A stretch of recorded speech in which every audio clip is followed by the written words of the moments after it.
इस कार्यक्रम के पुण्यार्चक हैं जयंती परिवार अलवर, राजस्थान।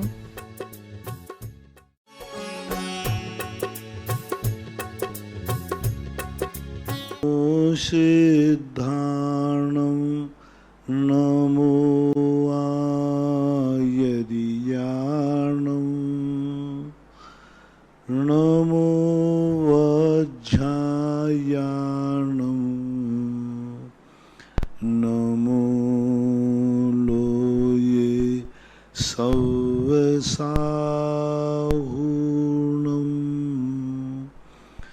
पंच परमेष्टि भगवान की जय। आचार्य श्री गुरुवर कुंद कुंद महाराज की जय। आचार्य श्री गुरुवर विद्यासागर महाराज की जय। परम पूज्य निर्यापक श्रमण मुनि श्री सुधा सागर जी महाराज की जय। परम पूज्य मुनि श्री महासागर जी महाराज की जय। नमोस्तु गुरुवर नमोस्तु। राजेन जैन मेरठ है। गुरुवर नमोस्तु। महाराज जी, इनकी जिज्ञासा है कि जैसे पंचगुण स्थान के उत्तम मध्यम जघन्य 3 भेद कहे गए हैं, वैसे ही क्या चतुर्थ गुण स्थान के भी भेद होते हैं? नहीं, क्योंकि वहाँ कोई भेद ही नहीं है।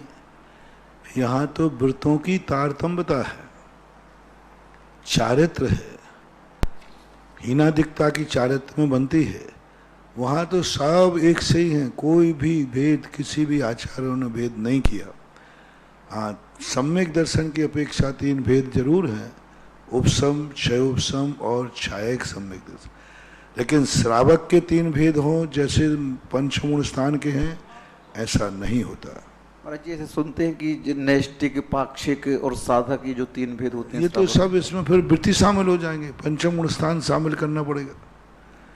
नैष्टिक पाक्षिक शामिल करोगे तो वो तो 2 को मिला के बना है, वृत्ति को और आवृत्ति को। आपने आवृत्ति का पूछा है तो आवृत्ति का तो एक ही भेद बनता है। महाराज जी, मात पाक्षिक बनेगा तो पक्ष है उसका, बस एक ही पाक्षिक भी है तो भी एक, नैष्टिक मिलाओगे तो फिर अलग आ जाएगा। महाराज जी, 4 गुण स्थान चारों गतियों में पाए जाते हैं, तो क्या उन गतियों के अनुसार इसमें कोई अंतर है कि सब सामान्य है 4 गुण स्थान? फिर गतियों के अनुसार अन्य गतियों में तो पंचम गुण स्थान के भी उत्तम मध्यम जघन्य भेद नहीं है।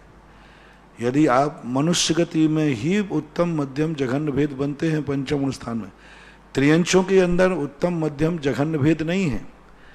जब पंचम गुण स्थान में उत्तम मध्यम जघन्य भेद त्रियंशों में नहीं है तो चौथे गुण स्थान में उत्तम मध्यम जघन्य भेद सवाल ही नहीं उठता। बस इतना जरूर हो सकता है कि वहाँ परिणामों की विशुद्धता लेस्या के अनुसार हीनादिक हो सकती है। तो परिणाम भी असंख्यात लोक प्रमाण सबके हैं। त्रियंशों के सम्यक दर्शन में कोई अंतर नहीं आना, सबका सम्यक दर्शन एक समान ही होता है। सम्यक दृष्टि की चर्या, सम्यक दर्शन के भेदों में कहें तो असंख्यात लोक प्रमाण अद्वसाय भाव है, लेकिन पर्टिकुलर उत्तम मध्यम जघन्य भेद ऐसा सम्यक दर्शियों का नहीं किया।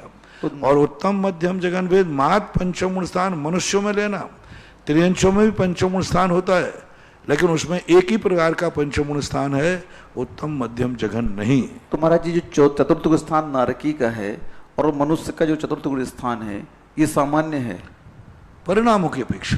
परिणामों की अपेक्षा असंख्यात लोक प्रमाण परिणाम दोनों के कहे। अब आप नारकियों की गति के अनुसार नरकों जैसा होगा, मनुष्य की गति जैसा मनुष्य का होगा, देव की गति जैसा देव का होगा, तो परिणामों में तो अंतर आएगा। लेकिन हम ये डिवाइडेशन करें उत्तम मध्यम जघन्य, तो ये भेद नहीं बनेगा। परिणामों में तो जितने प्रकार के सम्यक दर्शन हैं उतने ही प्रकार के परिणाम हैं। सबका सम्यक दर्शन परिणाम एक समय में एक समान हो, ऐसा कोई नियम नहीं है। निर्मल जैन मिर्ची, अशोक नगर। गुरुवर नमोस्तु। महाराज जी, इनकी जिज्ञासा है, क्या पुण्य के भी बहुत भेद होते हैं क्या? होते ना, 2 भेद तो हैं ही, सातिशय पुण्य और पापानुबंधी पुण्य और पुण्यानुबंधी पुण्य, ये 2 मूल भेद तो हैं ही। इसके बावजूद भी पुण्य के अलग अलग भेद हैं अभिप्राय के अनुसार। आप किस अभिप्राय से पुण्य की क्रिया कर रहे हो वही भेद उसका बन जाएगा। एक पुण्य संसार में बढ़ाने वाला है, एक पुण्य संसार से निकालने वाला है। शातिशय पुण्यानुबंधी पुण्य हमेशा उदय में आता है तो पुण्य भाव कराता है, और पापानुबंधी जब पुण्य उदय में आता है तो वो पाप भाव कराता है, तो अंतर तो है ही। विद्या जैन कोटा, गुरुवर नमोस्तु। महाराज जी, इनकी जिज्ञासा है, पुद्गल और अजीब में क्या अंतर है? पुद्गल और अजीब में क्या अंतर है? बहुत अंतर है। पुद्गल एक द्रव्य है, अजीब 5 द्रव्य हैं। अजीब तत्व होता है, अजीब द्रव्य नहीं होता। अजीब द्रव्य नहीं होता, द्रव्य 6 हैं। और पुद्गल तत्व नहीं होता, अजीब तत्व होता है। क्योंकि तत्वों की अपेक्षा से 5 द्रव्यों का भाव अचेतन रूप है, इसलिए उनको अजीब रूप कह दिया। लेकिन द्रव्य की दृष्टि से 5 अजीब होकर के भी अलग अलग स्वभाव वाले हैं, इसलिए पुद्गल अजीब तो है, लेकिन जो जो अजीब हो वो पुद्गल हो, ऐसा कोई नियम नहीं है। निखिल जैन, फागी, जयपुर, गुरुवर नमोस्तु। महाराज जी कह रहे हैं कि आप करीब 20 साल पहले वहाँ निकले होंगे फागी से, तो आपने कहा था कि फागी के मंदिर में नीचे चैत्यालय है और यहाँ से मूर्तियाँ निकलेंगी। तो महाराज जी ये बोल रहे हैं वो पुण्य उदय कब आएगा? आपका ये कहना बिल्कुल गलत है। जिसने भी कहा है बिल्कुल नहीं कहा। मुझे तो ऐसी घोषणाएं मैं करता ही नहीं हूँ। मैं चैत्यालय निकालने की घोषणा नहीं करता हूँ, मैं खुद निकालता हूँ। और जब घोषणा करता हूँ तो तुरंत निकालता हूँ। मैं लेट लतीफ काम नहीं करता। मैं घोषणा कर जाऊँ कि कोई महाराज आएगा, कोई ऐसा होगा, इस समय होगा, ऐसा होगा, ये सब धुआं में लाठियाँ मेरे से बस की बात नहीं है। मुझे तो जब मालूम होता है, यदि होता तो मैं तो अभी तक उसी दिन निकाल लिया होता, उसी समय निकाल दिया होता। मैंने कभी ऐसा न कहा है और ना मैं कहता हूँ, मेरे नेचर में ही नहीं है। और दुनिया से भी तुम कहोगे तो वे कहें, दुनिया भी यही कहेगी मेरे भक्त कि यदि महाराज ने कहा होता तो अभी तक तो निकल चुका होता। इसलिए मैंने कहा नहीं और वहां है नहीं। महाराज जी, भूगर्भ से अधिकांश जैन मूर्तियां ही क्यों निकलती हैं? क्योंकि जैन धर्म ही मूर्ति पूजक मेन रूप से रहा है। मूर्तियों की स्थापना जैन दर्शन में ही सबसे है। अन्य दर्शनकारों में मूर्तियों का मूल स्वरूप नहीं है। अन्य दर्शनकारों के मूल शास्त्रों में मूर्तियों के ज्यादा उल्लेख नहीं मिलते। यज्ञ के विधान मिलेंगे, पूजन के मिलेंगे, क्योंकि वह ब्रह्म स्वरूप सर्वव्यापी है। और जब सर्वव्यापी कोई शक्ति होती है, अद्वैतवादी को मूर्ति बैठा नहीं सकता, क्योंकि अद्वैतवादी में तो सब एक रूप है, सब एक ही रूप है, सब पुरुष जगत पूरा एक रूप है। अब जब एक रूप है तो मूर्ति बनती नहीं। मूल रूप से मूर्ति की पूजन का जैन दर्शन, और जैन दर्शन इतना प्राचीन है और सबसे ज्यादा संकट जैन दर्शन पर ही आए हैं, इसलिए जमीन के अंदर से मूर्तियों को सुरक्षित करने की दृष्टि से ऐसा किया गया। सम्यक जैन, मिर्ची, अशोकनगर, गुरुवर नमोस्तु। महाराज जी, इनकी जिज्ञासा है कि नारकियों में जो मिथ्या दृष्टि होते हैं वे मारकाट करते हैं, और जो सम्यक दृष्टि होती है वो भी मारकाट करते हैं क्या? दोनों बराबर, उसमें कोई सारे सब चीजों में मास श्रद्धा में अंतर आता है। क्रिया में सम्यक दृष्टि और मिथ्या दृष्टि के कोई अंतर नहीं, दोनों एक समान ही रहते। मात वो परिणामों में थोड़ा चिंतन करता है कि हे भगवान, ये मार काट कब छूटे, कब इससे नुकसाना पाऊं, ये मेरे पाप कर्म का, तो उसके मन में, लेकिन वो मार काट करता है। ऐसा कोई भेद शास्त्रों में नहीं आया कि सम्यक दृष्टि और मिथ्या दृष्टि की मार काट में कोई अंतर आता हो, ऐसा देखने में नहीं आया। निर्मला जी जैन, बड़ौत, गुरुवर नमोस्तु। महाराज जी, इनकी जिज्ञासा है कि जो 4 प्रकार की हिंसा कही गई है, तो क्या चारों गतियों में 4 प्रकार की हिंसा पाई जाती है? आरंभी, उद्योगी? नहीं, आरंभी, उद्योगी, संकल्पी और विरोधी, ये जो हिंसा के भेद हैं, विरोधी हिंसा के ही विशेष रूप से भेद बन जाते हैं। तो मनुष्यों की अपेक्षा से ही है। देवों में आरंभी, उद्योगी हिंसा नहीं होती। संकल्पी विरोधी हिंसा संभव है मन के द्वारा। नारकियों में भी संकल्पी विरोधी हिंसा होती, आरंभी और उद्योगी हिंसा नहीं। त्रियंशों में भी उद्योगी हिंसा नहीं पाई जाती, आरंभी हिंसा है। त्रियंशों के 2 हिंसा, 3 संकल्पी, विरोधी और आरंभी। मनुष्यों के 4, देवों में मात, संकल्पी और विरोधी, नारकियों में भी संकल्पी और विरोधी, इस प्रकार का बंटवारा करना चाहिए। श्रीमती चंदा जैन, डॉक्टर मगन जैन, आष्टा, गुरुवर नमोस्तु। महाराज जी, इनकी जिज्ञासा है कि योग से प्रकृति और प्रदेश बंद होता है और अनुभाग से स्थिति और अनुभाग बंद होता है कसाय से, तो महाराज जी मिथ्यात्व जो बंद का कारण है तो वहां इसको क्यों नहीं लिया गया? कहाँ लिखा बंद का कारण? नहीं लिखा, हेतु लिखा है। हेतु अलग चीज होती है, कारण अलग चीज है। कारण साधक तमा कारणम। हेतु क्या होता है? लाइट हमें पढ़ने में हेतु है, कारण नहीं है। कारण तो हमारी आंखें हैं, कार्य तो पढ़ने का काम करे। लाइट हमें, प्रकाश हमें पढ़ने में हेतु है, निमित्त कारण है, साधक कारण नहीं है। बंद के क्षेत्र में मिथ्यात साधक कारण नहीं है, हेतु कारण है। अविरति साधक कारण नहीं, हेतु कारण है, तो ये हेतु कारण कहलाते हैं। प्रमाद साधक कारण नहीं है, हेतु कारण है। हेतु कारण का अर्थ होता है इनके बिना तो बंद नहीं होगा, लेकिन ये बंद नहीं करेंगे। लाइट के बिना हम पढ़ तो नहीं पाएंगे, लेकिन लाइट हमें नहीं पढ़ाएगी।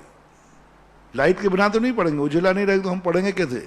लेकिन लाइट हमें पढ़ा रही है, क्योंकि हम लाइट के बिना नहीं पढ़ पा रहे। इसी प्रकार मिथ्यात्व के बिना तो मिथ्यात्व गुण स्थान में बंद नहीं होगा, लेकिन मिथ्यात्व बंद कर रहा है, ऐसी बात नहीं है। मिथ्यात्व बहुत बड़ा चीज है, सबसे बड़ा है। अनंत अनंतम मिथ्यात्वम। मिथ्यात्व अनंत रूप है, लेकिन मिथ्यात्व को बंद कौन करता है? मिथ्यात्व में स्थिति अनुभाग बंद कौन डालता है? कसाय।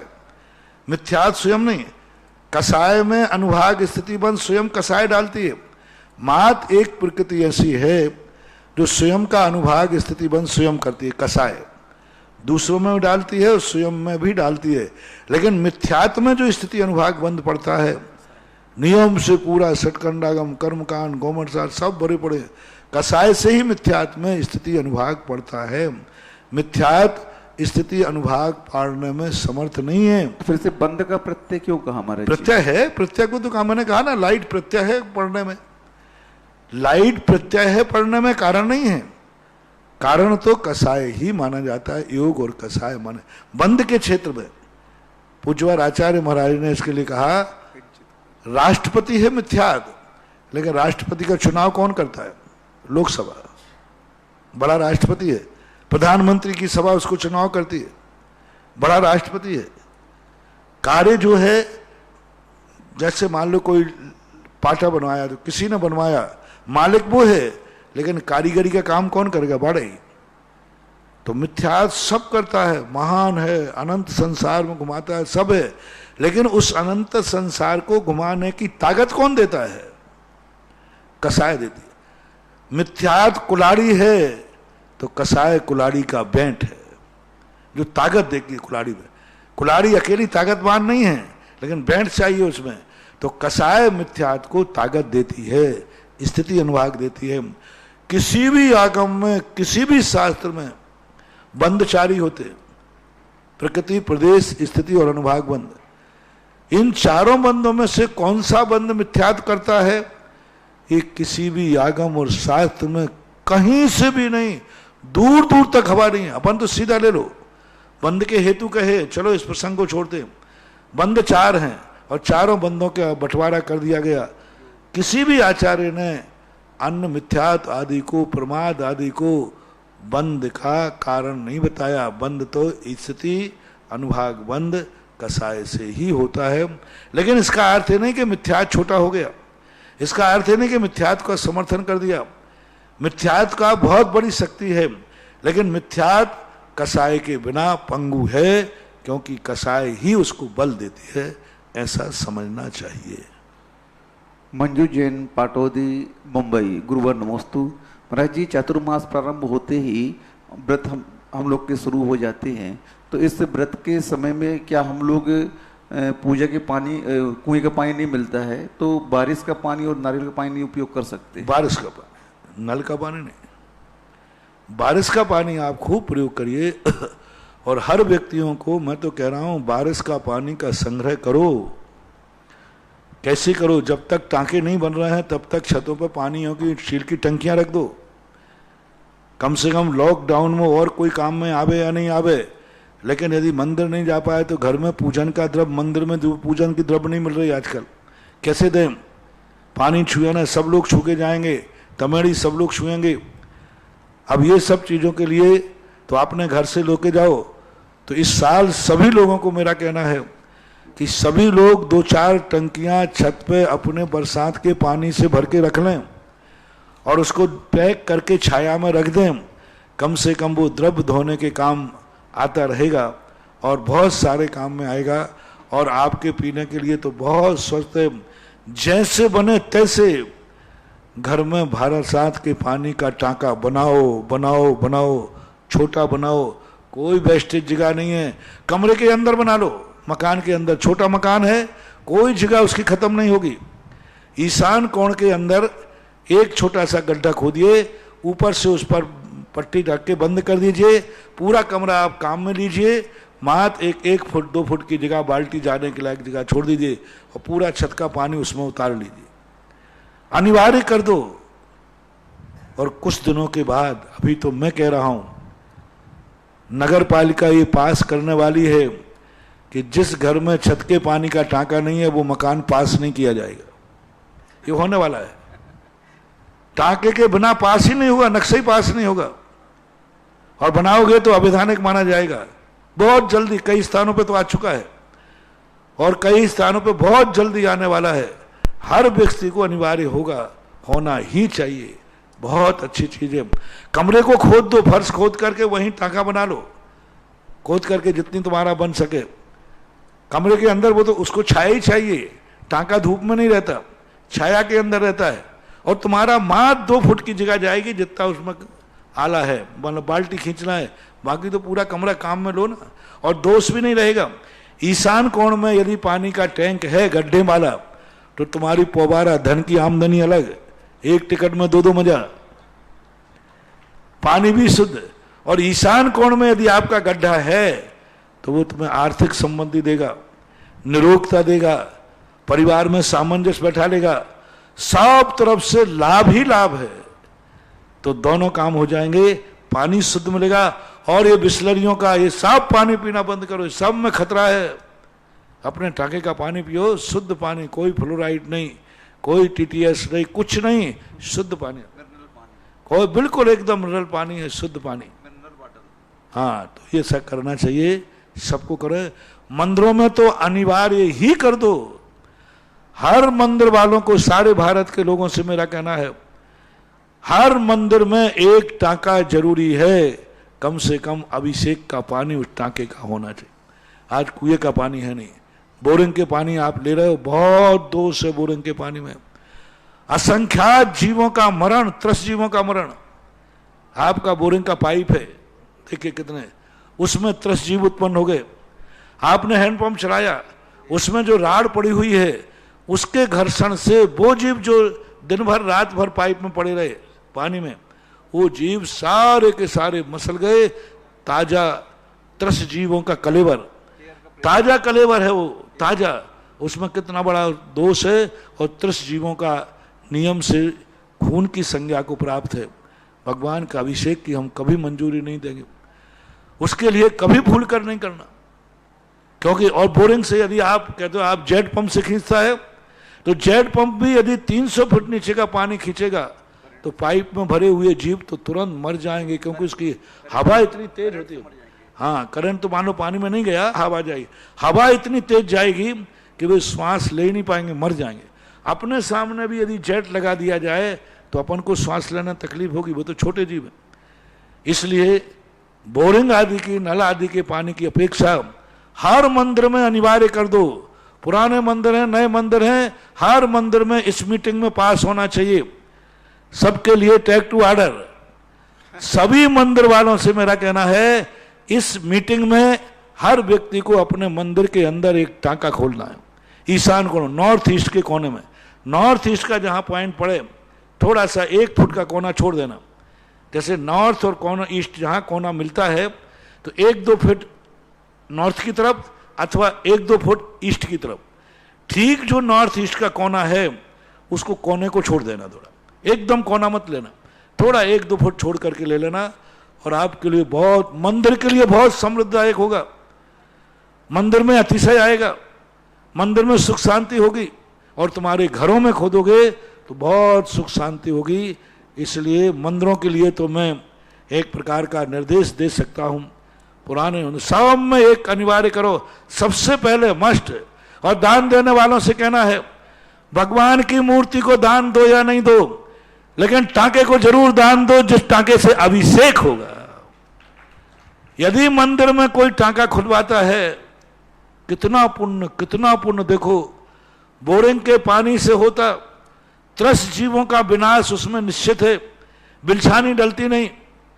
और यदि तुमने टांका खुदवा दिया मंदिर के अंदर, कितना पुण्य। वर्षों वर्षों तक उस टांके से भगवान का निर्दोष अभिषेक होगा। उस टांके से जितने लोग अभिषेक करेंगे उस टांके के पानी से, वो सारा पुण्य का भाग, छठा भाग उसको जाएगा जो टांका मंदिर में खुदवाएगा। इसलिए सब श्रेष्ठियों से कहना है, सारी समाज से कहना है, अपनी कमेटियों से कहो मंदिर में टांका खोदो, जगह नहीं है मंदिर के अंदर खोदो, कोई आपत्ति नहीं है, लेकिन टांका खोदना चाहिए। और दान की पैसे की कहें तो सारे समाज के लोगों से मेरा कहना है, उनसे कहो टांके का काम लगाइए, पैसा हम लोग सब इकट्ठा करके देंगे। एक व्यक्ति क्या 5-7 लाख रुपए में टांका खुद जाता, बड़े से बड़ा, कोई हुंडी नहीं लगती उसमें। 1 लाख लीटर की यहां टंकी बनी, अभी 5-7 लाख रुपए में बन जाती, और वो तो तुम्हारी इतनी बड़ी थोड़ी बनाना, थोड़ा सा बनाना। करो महानुभाव, प्रयास करो, चूको मत। बरसात अभी है, टांका तो आजकल तो मशीनरी है, बहुत जल्दी खुद जाएगा। 15 दिन के अंदर टांका तैयार करके इसी बरसात का पानी लो, और 10 लाख क्षण पर्व में तो इसी टांके के पानी से आप अभिषेक करो, हाँ।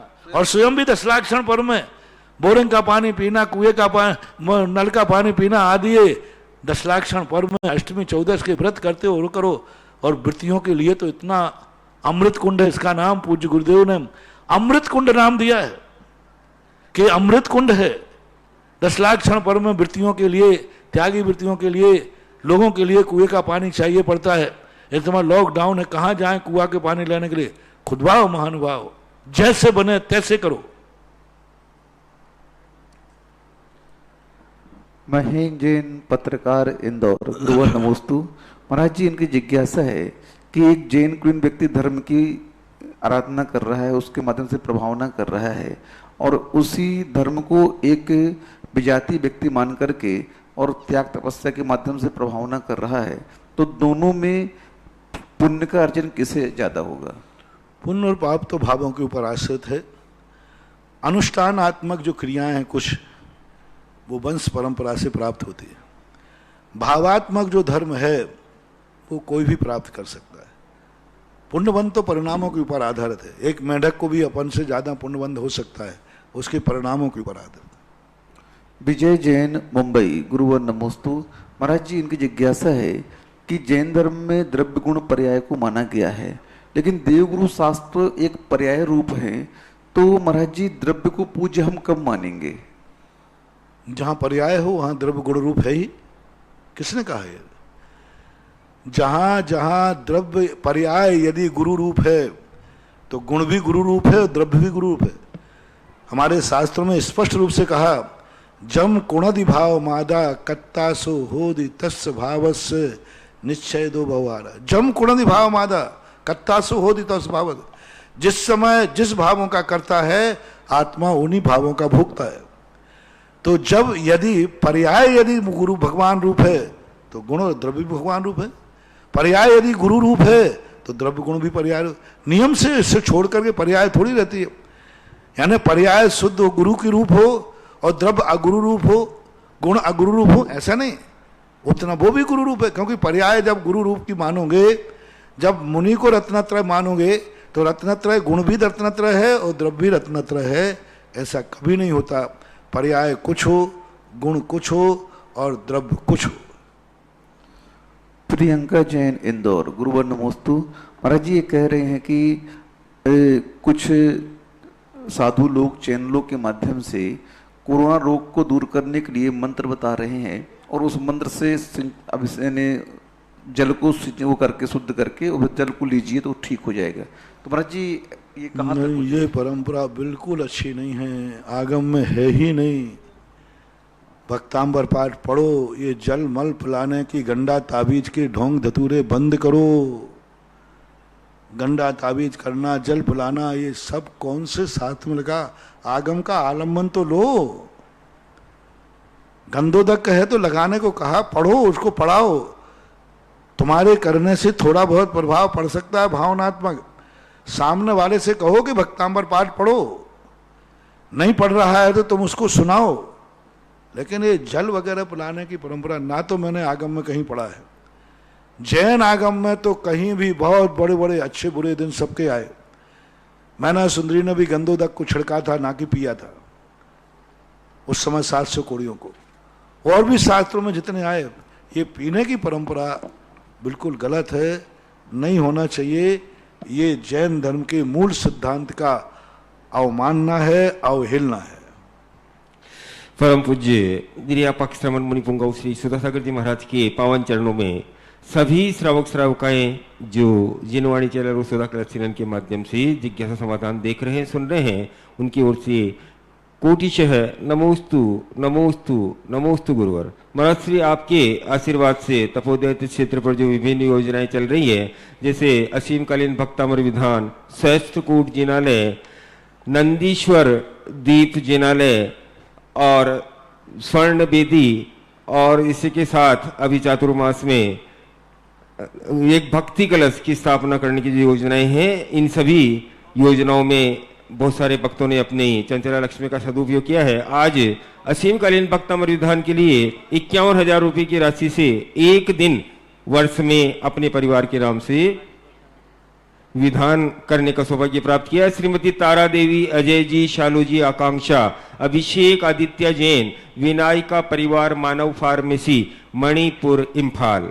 सहस्त्रकूट जिनालय में एक प्रतिमा विराजमान करने का सौभाग्य प्राप्त किया है। 1 लाख रुपए की राशि से स्वर्गीय ब्रह्मचारिणी मालतीबाई की स्मृति में अरुण, महिमा जैन, मयंक आदि, नंदिनी नागपुर, त्रिलोक, चंद जैन, मयंक जैन भोपाल, समस्त महावीर केमिकल इंडस्ट्रीज परिवार नागपुर, और बड़े बाबा की जो स्वर्ण वेदी का काम होने वाला है उसके लिए 5100 रुपये विनय विवेक जैन हाथकर का परिवार डिंडोरी अमरकंटक, 5100 रुपये निर्मल कुमार जी कला चांद जी की खेड़ी रवि के जन्म दिवस के उपलक्ष्य में। आप सभी के दान और पुण्य की अनुमोदना और परम पूज्य श्री के आशीर्वाद से ही यहाँ पर तपोदैत क्षेत्र में एक गौशाला भी प्रारंभ हो चुकी है।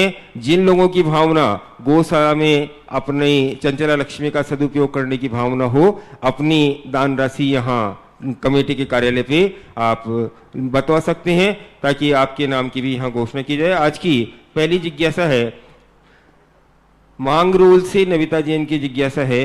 नमोस्तु महाराज श्री, हमने करुणानुयोग भाग 2 में गुरुजी से पढ़ा कि तीर्थंकर प्रकृति का उत्कृष्ट बंध नरक जाने के सम्मुख चौथे गुण स्थानवर्ती अविरत सम्यक दृष्टि जीव करता है। इसका स्पष्टीकरण आपके श्रीमुख से जानना चाहते हैं। कौन सी प्रकृति का?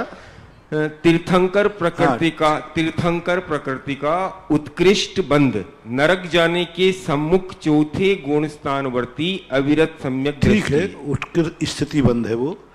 उत्कृष्ट स्थिति बंध जो नरक जाने वाला ही करता है, क्योंकि स्थिति बंध के साथ अनुभाग बंध भी, क्योंकि नरक जाने के अभिमुख जो है उस समय उसका स्थिति भंग एक प्रकार के परिणामों के ऊपर आश्रित है, क्योंकि उसका जो संक्लेश आदि भाव होते हैं तो उस अपेक्षा से है।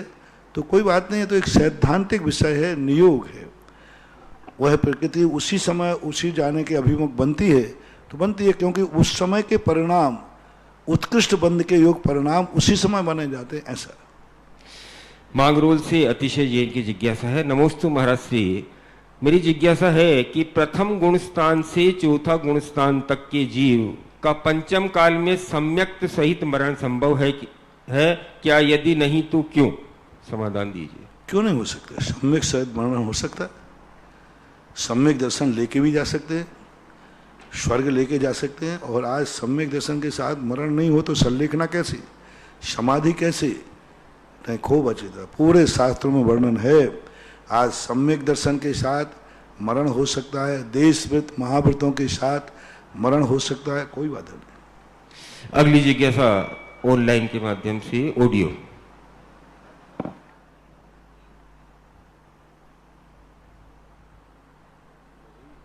नीचे लग गया। अगली जिज्ञासा है मांगरोल से ही अजीत कुमार जी जैन एडवोकेट। नमोस्तु महाराज श्री। महाराज श्री, मेरी जिज्ञासा है कि हम वकीलों को झूठ बोले बिना काम नहीं चलता, किंतु हमारी अर्थ क्रिया पॉजिटिव है, हमें अपने पक्षकार को बचाना है। अब आपसे निवेदन है कि आप बताएं कि इसमें हमें झूठ बोलने का दोष लगेगा कि नहीं। समाधान चाहते हैं वकीलों का।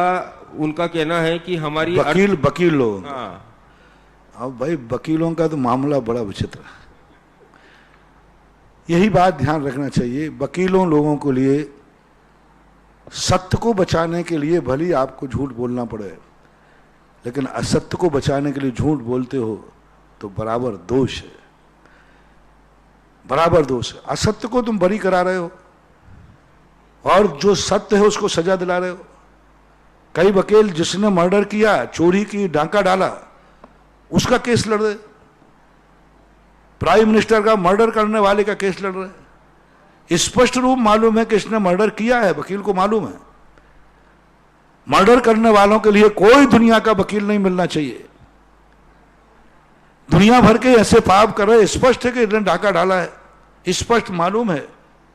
पूरे घर को मार करके चला गया और डाका ले गया, तुम्हें सबको मालूम है, फिर भी वकील उसको बचाने का प्रयास कर रहा है। स्पष्ट मालूम है कि इसने इंदिरा गांधी को मारा है, फिर भी तुम उसको बचाने के लिए वकील हो। ये है नरकगामी वकील। स्पष्ट रूप से मालूम है कि इसने मारा है, तुम्हें मालूम है, सब जग जाहिर हो गया, फिर भी लोग उसको बरी कराते हैं। तो ऐसे वकीलों की तो कोई माफीनामा नहीं है, कोई माफीनामा नहीं। और छोटे मोटे असत्य हो तो फिर भी चल जाए, कोई व्यापारिक है, कोई पढ़ाई लड़ाई झगड़े, लेकिन ऐसे ऐसे वकीलों को तुम छुड़ा के बरी करा रहे हो। बोलो बताओ, एक गायों का भैंसों का ट्रक मैंने पकड़ा है, रास्ते में बिहार कर रहे थे और पकड़ करके वो कोर्ट अदालत में गया। एक हिंदू वकील ने उसके लिए बरी करा दिया कसाई को, गौ माता को मारने वाला। वो कहता मैं आपको बरी कराऊंगा, और बरी करा दिया। बोलो, गौ को मां मारने वाला, मां का हत्यारा, मां के साथ अनर्थ करने वाले व्यक्ति को बेटा बरी करा रहा है। मां की हत्या करने वाला बेटा के वकील है, और मां की हत्यारे को एक व्यक्ति ने वकील कर लिया और अपनी मां के हत्यारे को बचाने का प्रयास कर रहा है। अब आप ही निर्णय कर लें। गौ हमारी माता थी, वो भी मानता था, लेकिन पैसे के लोभ में उस कसाई ने जाके कहा वकील साहब आप जो फीस कहोगे दूंगा, हमारा ट्रक छूटना चाहिए। बस उसने जाकर के उस लोभ में वकालत की। इस तरफ से वकील कोई ठीक से ढंग से था नहीं, बस उसने पेश कर दिया कि हम काटने ले जा रहे थे, हम तो ट्रांसफर कर रहे थे, हम तो ये कर रहे थे। और वकील को मालूम था, मैंने वकील से बात की, बुलाया मैंने वकील को, मैंने कहा आपने इसको छुड़ाया? बोलो ये कसाई है कि नहीं? बोले है। ये गाय कटती कि नहीं कटती? बोले महाराज हमारे इससे कोई मतलब नहीं है, हमारे तो जो वकील की फाइल हम लेते हैं उस वकील को जिताना, फाइल को जिताना हमारा धर्म है। मैंने कहा ये कोई धर्म नहीं है। एक गाय के हत्यारे को तुमने बरी करा दिया जानते हुए, और वे सारे गायें जाके के फिर कटने के लिए जाएं। देखना क्या चमत्कार हुआ, भैंसे थी, गाय भैंसे थी। और पकड़ने के बाद मुझे बड़ा दुख हुआ। मैंने उस दिन बिहार में चलते चलते उनको पकड़ा था। उस दिन हम लोगों ने आहार की चर्या को 1:30 बजे चर्या की। उस दिन वहीं स्कूल में मैं रुका रहा गायों के लिए, और 2 दिन 3 दिन में बाहर इतने जल्दी छूट गए, इतना जल्दी तो कोई मर्डर केस भी नहीं छूटे, छूट गए। वो बोले गायें दीजिए, भैंसे हमारी ले जा रहे। मुझे बड़ा दुख हुआ। उन भैंसों गायों की तरफ मैंने देखा कि आज भी गुरु की शरण में आकर के मरने जा रहे हैं, इतनी वेदना हुई। फिर मैंने उस वकील को बुलाया, वकील ने बहुत 2 टूक जवाब दे दिया, लेकिन साथ में वो कसाई भी आया था। उस कसाई ने मेरी वेदना देखी, मेरा चेहरा देखा, कसाई का हृदय पिघल गया। कसाई का हृदय पिघल गया, बोले गुरुदेव मैं तो कसाई हूं, लेकिन आज आपका चेहरा देखकर, आप साधु होकर चेहरा, एक इन पशुओं के लिए आप बचाने के लिए इतने दुखी हो रहे हैं, जिनके पशुओं को बचाने के लिए गुरु दुखी हो रहा हो, वो किसी भी संप्रदाय का साधु हो, इन पशुओं को मैं नहीं काटूंगा और मैं अपनी तरफ से इनको बरी करता हूं, आपके चरणों में छोड़ता हूं। जय हो। कसाई कोर्ट केस जीता हुआ वो बाघ हमारे पास छोड़ के गया, देवली गौशाला में हमने उनको रखा, लेकिन एक अपने हिंदू वकील ने उनकी वकालत करके उनको छुड़वा दिया। तो ये ऐसी वकालत नहीं करना महानुभाव। कसाईयों के लिए कोई वकील नहीं मिलना चाहिए, हत्यारों को कोई वकील नहीं मिलना चाहिए, बलात्कारियों को कोई वकील नहीं मिलना चाहिए, डकैतों को कोई वकील नहीं मिलना चाहिए, आदतन गुंडों के लिए कोई वकील नहीं मिलना चाहिए। इनके लिए वकालत तुम करते हो, इनके बख्शा के लिए, तो आप देश के बहुत बड़े घातक हो, आप बहुत बड़ा पाप कर रहे हो। और आपको कोई ऐसे लोगों के लिए एक बार बहुत अच्छा जोक पड़ा था, देवताओं में और नारकियों में एक बहस छिड़ी जमीन के ऊपर कि ऊर्ध्वलोक कहां से शुरू हो, अधोलोक कहां से शुरू हो। तो ऊर्ध्वलोक वाले कहते हैं कि नहीं, जमीन के अंदर 1000 योजन तक मेरू की जड़ है, वहां तक हमारा ऊर्ध्वलोक माना जाए। नारकी कहते हैं कि नहीं, जमीन के ऊपर का ऊर्ध्वलोक है, जमीन के नीचे का अधोलोक है। जोक था, बड़े जम के वक्त बह रहे, क्योंकि मेरू की जड़ नीचे तक है तो मध्यलोक नीचे तक माना जाता है। लेकिन नारकियों ने कह दिया कि नहीं, जमीन के ऊपर आपका है, जमीन के नीचे मेरा है। अंत में निर्णय हुआ कि जाओ दोनों लोग अपना अपना वकील करके लाओ, और वकील इस बात की दलील देगा कहां तक हो।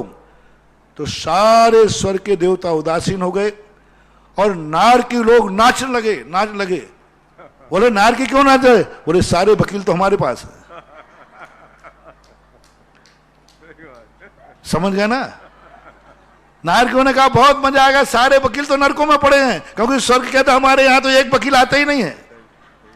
इतना बड़ा तमाचा था उन वकीलों के लिए जो गलत पैसों के लोभ में, आजीविका के लोभ में साक्षात मर्डर वाले को छुड़ा रहे, पैसे के लोभ में, मात अपने पैसे के लोभ में अन्यायी को नहीं।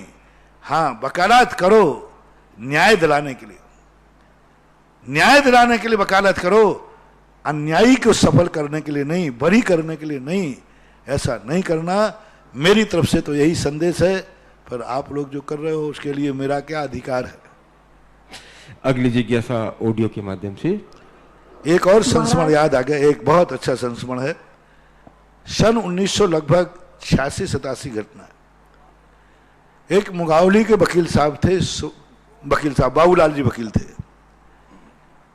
उन्होंने सुनाया कि हम वो वकालत करते थे, तो वो एक वकील को पढ़ा रहे थे, वो क्लाइंट को लेके जो अपना था, देख तू गांव का आदमी है, देहाती आदमी है, वहां पर सौगंध खराई जाएगी, ग्रंथ होता है ना, गीता ग्रंथ होता है, उस पर हाथ लगा के कहा जाता है, मैं इस ग्रंथ की साक्षी करके कहता हूं जो बोलूंगा वही सही बोलूंगा, सही के अलावा कुछ नहीं बोलूंगा। तो फिर वहां पर, क्योंकि वकील को झूठ बुलवाना था, 100% झूठ बुलवाना था, तो वो गांव वाला कहना, देख वकील साहब, मैं यदि पुराण की ग्रंथ की यदि सौगंध कराई जाएगी तो फिर मैं तो झूठ नहीं बोलूंगा, वैसे तो बोल दूंगा, लेकिन पुराण के ऊपर हाथ रखने के लिए कहा जाएगा तो मैं झूठ नहीं बोलूंगा। तो वकील साहब सुना कि नहीं बोलेगा तो मरेगा।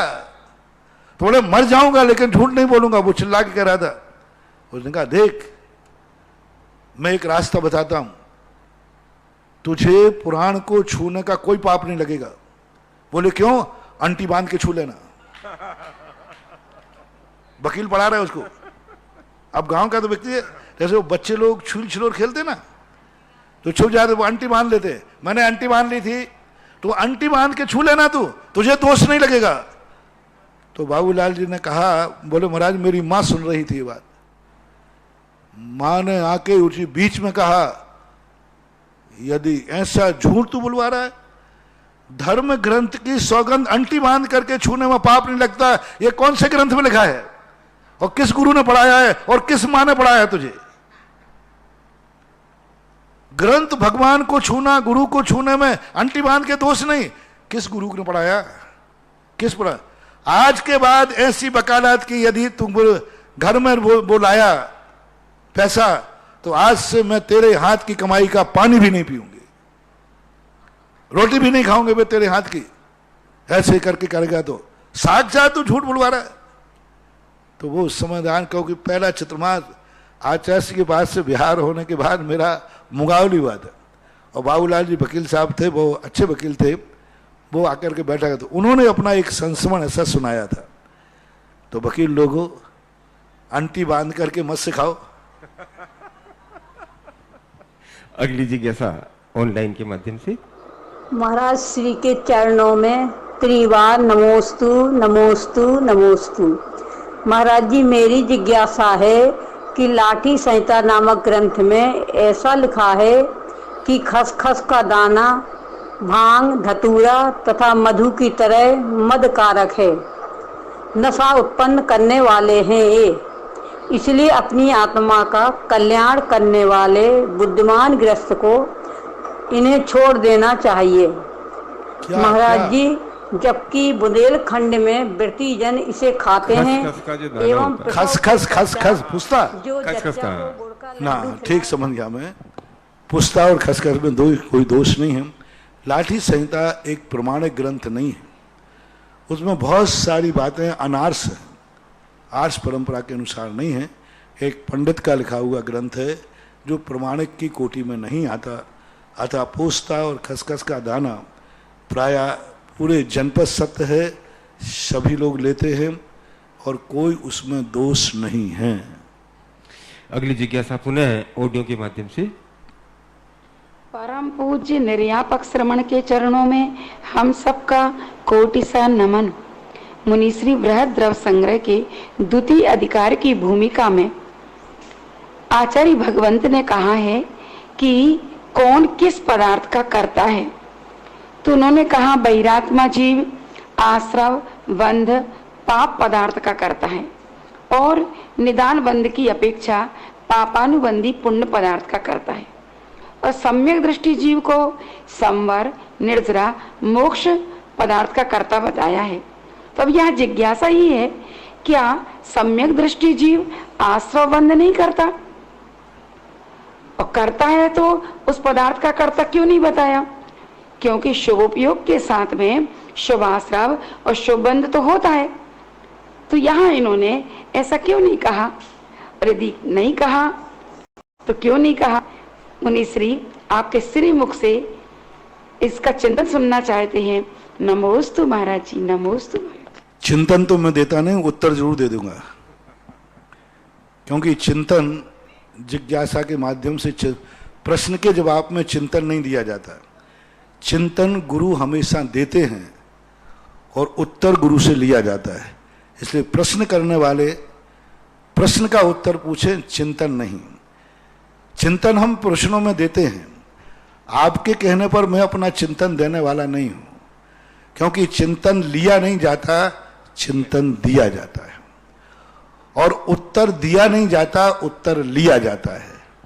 इसलिए चिंतन चाहिए हो तो मैं प्रश्नों में दूंगा, और उत्तर चाहिए हो तो अभी दे दो। उत्तर चाहिए तो ठीक है, दिए देता हूं। तुम्हारी तरफ से यहां के लोगों ने बोल दिया उत्तर दीजिए, तो उत्तर तो यह है कि वहां एक शब्द पाड़ा है, कर्ता। मिथ्या दृष्टि आश्रव और बंध का कर्ता है। वो आश्रव और बंध को करता है। मुझे पढ़ाना कर्म चाहिए, मुझे पुण्यबंध होना चाहिए, मुझे स्वर्ग मिलना चाहिए, वो लक्ष्य लेके करता है बंध और आश्रव को। उसके परिणामों में आता है कि मैं ये करूंगा, कर्तापन मानता है। सम्यक दृष्टि को पूर्ण आश्रव और बंध वो करता नहीं है। मन वचन का से स्वप्न में भी भाव नहीं आता कि मुझे बंध होवे। सम्यक दृष्टि को बंध होता है और मिथ्या दृष्टि बंध करता है। बहुत बड़ी बात है, बहुत बड़ी। कई लोग इसके संबंध में कर्ता कर्म अधिकार में भी कई लोग इस प्रकार के संबंध में, बड़े बड़े विद्वान लोग भी इसको समझ नहीं पाते। और कई बार गोष्ठी में भी ये प्रश्न आया कि ये कर्ता शब्द बार बार कैसे बना गया, तो कर्ता शब्द ही बता रहा है। मिथ्या दृष्टि आश्रव और बंध को करता है, बुद्धिपूर्वक मन में भी चाहता है, सब करता है। पाप आदि कर्मों को भी वो करता ही है, बुद्धिपूर्वक करता है। मुझे ये काम करना है, मुझे ये काम करना है, कर्ता माना जाता है। लेकिन सम्यक दृष्टि जीव कभी आश्रव और बंध का कर्ता नहीं होता। उसको होता है, वो चाहते ही नहीं है, लेकिन संवर और बंध को, संवर और निर्जरा को करता है, पुरुषार्थ पूर्वक करता है, बुद्धिपूर्वक करता है, निमित्त में लाता है, परिसर उपसर्ग करता है, व्रत लेता है, समिति करता है, करता है। संवर और निर्जरा का सम्यक दृष्टि निरंतर करने का भाव करता है। मैं संवर करूं, सम्यक दृष्टि को यह भाव नहीं आता। मैं उससे पूछो आश्रव करना है, बंद करना है, 48 कर्मों का बंद करना है, बोले नहीं करना मुझे। और सम्यक दृष्टि यदि आश्रव बंद को करना चाह रहा है तो सम्यक दृष्टि कैसे? तो सम्यक दृष्टि को आश्रव और बंद होता है और संवर और निर्जरा होती नहीं है। संवर और निर्जरा का वो करता है, और मिथ्या दृष्टि आश्रव बंद को होता नहीं है, आश्रव बंद वो करता है। क्योंकि संसार की क्रियाएं सम्यक, और दूसरी बात, कोई क्रियाएं दोनों क्रियाओं करना पड़ती है। सम्यक दृष्टि उसे शौक मान के करता है, और सम्यक मिथ्या दृष्टि, और सम्यक दृष्टि मजबूरी में करता है, औषधि मान के करता है।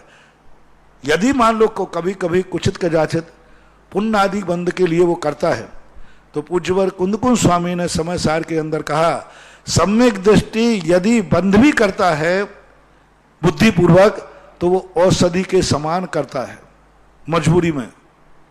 करना नहीं चाह रहा है, करना पड़ रहा है। जो कार्य करना पड़े वो कर्तापन में नहीं आता, उसमें स्थिति अनुभाग बहुत कम पड़ते हैं। जो काम होता है वो कर्तापन में नहीं आ रहा, हो रहा है। लेकिन मिथ्या दृष्टि जो है, जो कार्य पाप आदि क्रिया करता है, शौक मान के, धर्म मान के, अपना स्वभाव मान के करता है। जो स्वभाव मान के करता है वही वास्तविक करता है, और जो विभाव मान के मजबूरी में करता है वो औषधि भाव। जैसे कुंदकुंद भगवान ने स्पष्ट कहा कि सम्यक दृष्टि औषधि खाना नहीं चाहता, लेकिन बुद्धिपूर्वक खाता है, गिलानी भाव से खाता है, हे बुद्धि से खाता है। परिणाम में यही भाव बना रहता है, ये दवाई कब छूटे। सम्यक दृष्टि के परिणाम में यही बनता है, ये आश्रव बंद कब छूटे। जिसके अंदर से आश्रव है, यानी जिसने मन से, उपयोग से आश्रव और बंद को कर्तापन की बुद्धि निकाल दी है, फिर भी उसके आश्रव बंद हो रहा है, ऐसी यहां व्याख्या लगाना चाहिए। अगली जिज्ञासा भीलवाड़ा से मंजू जी सेठी की है। भगवान पार्श्वनाथ की केवल ज्ञान भूमि पर विराजमान मेरे परम इष्ट गुरुवर के चरण कमलों में त्रय बार नमोस्तु। महाराज श्री, मेरी जिज्ञासा है, द्रव्य संग्रह में अरिहंत भगवान के 4 प्राण बताए हैं, वचन बल, काय बल, आयु बल और स्वाच्छोश्वास। तो गुरुवर, मेरी जिज्ञासा है, अरिहंत भगवान अभी अघातीय कर्मों से सहित है, तो वेदनीय कर्म का अनुभव कैसे होता है? वेदनीय कर्म का उनका अनुभव होता नहीं, उदय मात्र है। वो तो अपने आप में सारे परिणामों से बहुत ऊपर उठ गए। उदय मात्र होने से एकादश जिन्हें जो 11 परिचय केवली भगवान के कहे हैं, वे उपचार से कहें, उनके अनुभव में नहीं आता है। अगली जिज्ञासा ऑनलाइन ऑडियो के माध्यम से। नमोस्तु महाराज जी, मैं उज्जैन से प्रीति बिलाला। हम गृहस्थी में मोहनी कर्म को किस प्रकार जीत सकते हैं? हमें किन बातों का ध्यान रखना चाहिए? नमोस्तु महाराज जी। मोहिनी कर्म में सबसे बड़ा इतना ध्यान रखना चाहिए, मूर्छित नहीं होना चाहिए। इतना मोह नहीं करना कि तुम धर्म मर्म सब छूट जाए। इतना राग नहीं करना कि तुम धर्म छोड़ के राग करो। इतना राग नहीं करना कि अब तुम राग में पागल हो जाओ। इतना राग मत करना कि तुम सब कुछ भूल करके विक्षिप्त हो जाओ। देश भी इतना मत करना कि तुम धर्म ध्यान सब अपनी भूमिका भूल जाओ। तो इस प्रकार का अपने अनुसार परिणामों को मोह कर्म ग्रस्त को करना पड़ता है। लेकिन उसको उसी ढंग से करना चाहिए कि परिणामों में संक्लेश ना हो पाए, हमारा गुणस्थान न गिर जाए, हमारी कसाय में वृद्धि ना हो जाए। और फिर सामान्य रूप से करता है तो गृहस्थ की भूमिका में होता है, लेकिन बहुत चाहे तो बच सकता है, ऐसी बात। अगली जिज्ञासा विनोद मामा भोपाल से। नमोस्तु गुरुवर, मेरी शंका है कि बिना धन के कोई काम नहीं होता। फिर 10 लक्षण पूजा में कहा गया है कि धन बुरा हूं भला कहिए लीन पर उपकार सो, तो यह किस विषय में कहा गया है, कृपया समाधान करें। दोनों दृष्टि, धन के परिग्रह विग्रह मूल हेतु, धन ही अनर्थों की जड़ है और धन ही अनर्थों से बचाता है गृहस्थ के लिए। धन के माध्यम से जितने लोग दुनिया में पाप करते हैं धन से ही तो करते हैं, इससे धन बुरा है। और जितने गृहस्थ परोपकार के भाव करते हैं, जितने परोपकार के भाव करते हैं, वो धन के बिना क्या होगा, दूसरे का उपकार क्या करेगा। 100 भिखारी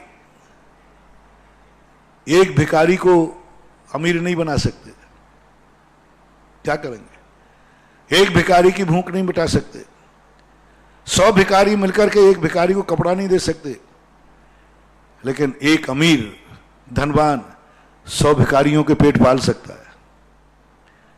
एक धनवान 100 भिखारियों को कपड़ा दे सकता है। तो धन अपने आप में यदि वो परोपकार की तरफ मिल जाता है, मुड़ जाता है, तो बहुत अच्छी बात है।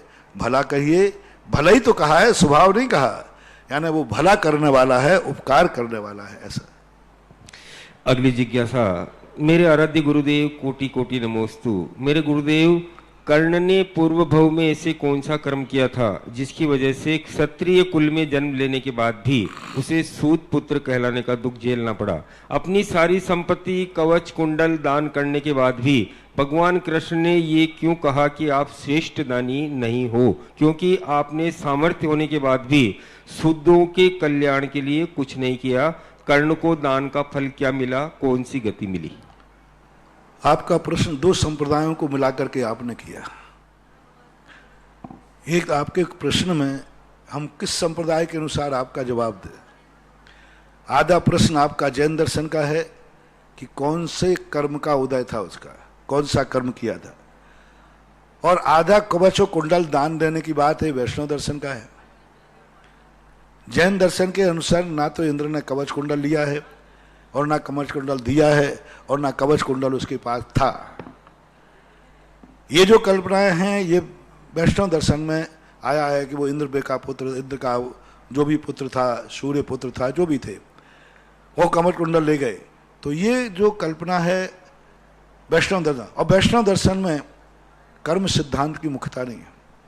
वहाँ 8 कर्मों की कोई व्याख्या नहीं है, कर्मबंध की कोई व्यवस्था नहीं है। कर्मबंध का सिद्धांत जैन दर्शन के अनुसार है। तो जैन दर्शन के अनुसार कोई ना कोई कर्म जरूर किया है, लेकिन आगम में कोई उल्लेख नहीं मिला कि ये कर्ण को किस कर्म के उदय से इस प्रकार का फल मिला कि उसको माँ के द्वारा, एक तो भाई के पहले जन्म हुआ, दूसरा उसको नदी में बहाना।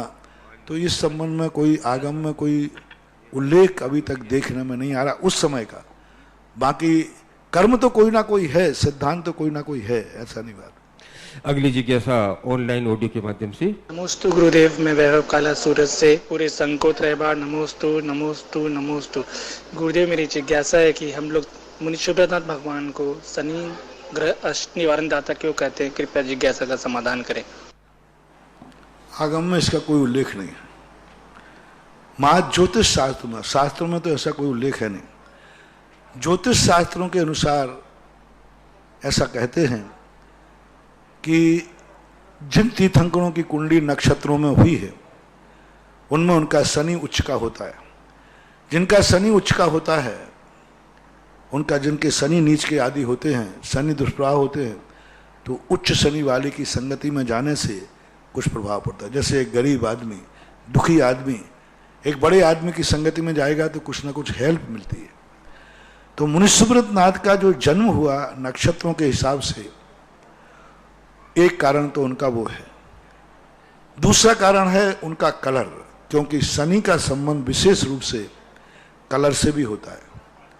तो मुनि सुब्रतनाथ भगवान का जो कलर है वह शनि के कलर से मैचिंग करता है। हालांकि पारसनाथ का भी कलर है, लेकिन वहां डबल हो गया, वहां उनका नक्षत्र कुंडली आदि भी मिल गया और कलर भी मिल गया। पारसनाथ का कलर तो मिलता है, लेकिन नक्षत्र कुंडली शनि के हिसाब से ठीक नहीं बैठते। इसलिए इस अपेक्षा से ज्योतिष शास्त्रों के अनुसार हम उनकी मान्यता करते हैं, लेकिन वैसे वास्तविक नहीं है। और ये जो शनि आदि की मान्यता है, ये बहुत अभी अभी शुरू हो गए। क्या है, संप्रदाय का संप्रदाय के ऊपर प्रभाव पड़ता है। वैष्णव दर्शन में शनि की बड़ी चर्चा है। उनसे प्रभावित होकर के जैनी अपने यहां किस रूप में करें, कहां भागें, तो फिर लोगों ने मुनीश्वर वृंदावन भगवान का रूप लेकर के शनि के, और अभी तो एक शनि अमावस्या की ओर चल गई, एक परंपरा बड़ी गजब की चल रही है, बहुत तेजी से चल रही है। आगम में कहीं है ही नहीं, कहीं नहीं है, लेकिन सब लोग शनि अमावस्या के पीछे पड़ रहे हैं। अष्टांगा के पीछे नहीं पड़ेंगे, अष्टमी चौदश के पीछे नहीं पड़ेंगे, शनि अमावस्या के पीछे पड़ेंगे। और यहां तक कि साधु, त्यागी वृत्ति, साधुआएं, मुनि महाराज, आरिका, हेलक, छुल्लक, ब्रह्मचारी, पंडित, सब इस शनि अमावस्या को तो ऐसे बहुत ज्यादा, और सब इतना केशवराव पाटन में देखना शनि अमावस्या के। और ये गुना जिला, अशोकनगर जिला, ये तो ऐसा दीवाना है शनि को कि कोरोना नहीं, कोरोना का बाप हो तो भी वे छोड़ने वाले नहीं शनि अमावस्या के लिए। कहीं कोई आगम में उल्लेख नहीं, महानुभाव, ऐसा कोई चर्चा नहीं है, कहीं उल्लेख नहीं पाया गया। माँ ज्योतिष शास्त्र के अनुसार मैंने इतना कथन किया। और शनिवार के दिन उनकी स्थिति इसलिए बना लेते हैं क्योंकि शनिवार के दिन के नक्षत्र और मुनि सुब्रतनाथ भगवान के नक्षत्रों का एक प्रकार के मित्र नक्षत्र बन जाते। तो जिनके जैसे आप लोग कुंडली मिलाते हो ना, बस एक ही कुंडली का हिसाब मान लो कि आपको शादी करना है तो कुंडली क्यों मिलाते हो, गुण। इसी प्रकार से शनि के दुष्प्रभाव वाला मुनीश्वर वृंदावन से कुंडली मिलाता है तो वो कुंडली मिल जाती है।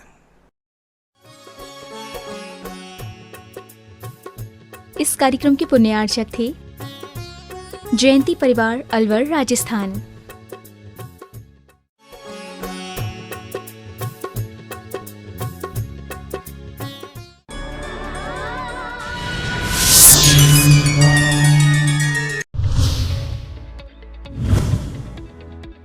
राष्ट्रीय राजधानी दिल्ली से 144